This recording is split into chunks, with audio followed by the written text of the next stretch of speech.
আসসালামু আলাইকুম প্রিয় বন্ধুরা। হ্যাঁ না ভাই, ভিডিওটা কিন্তু একটু স্কিপ করবেন না।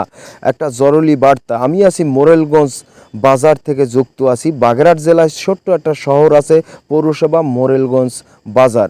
আপনারা উন্নত দেখতে আছেন রাস্তাঘাট, বর্তমানে যে পরিস্থিতি, বৃষ্টির সিজন কিন্তু আইয়ে যাইতে আছে না ভাইরা।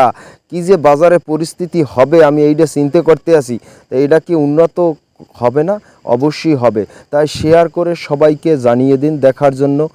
ও আর না ভাই, মুই কিন্তু ব্লগ ভিডিও তৈরি করছি মোরেলগঞ্জ বাজার দিয়া। আপনারা যারা মোর কথা পছন্দ হয় অবশ্যই ফেসবুক পেজটা ফলো দেবেন। হ্যাঁ, মোরেলগঞ্জ বাজারে ফলের দোকান টাহা নাই এই রোজায়। মুই যে কিনমু, টাহা থাকলে সব কিনে লই যেতাম, রোজা খুললে সব খাইয়ে লাইতাম।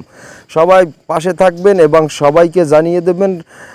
কিন্তু ঢালাই কিন্তু ওই সাইডে চলতে আছে, অবশ্যই উন্নত হবে। আর অধ্যক্ষ আব্দুল আলিম স্যার বর্তমান এমপি জামায়াতের পক্ষ থেকে, তার কাছে ভিডিওটি পৌঁছিয়ে দেবেন।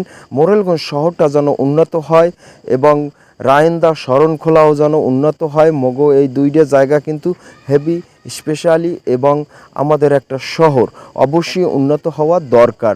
সবাই ভালো থাকবেন। আমি বিডিএস নূর, আসসালামু আলাইকুম।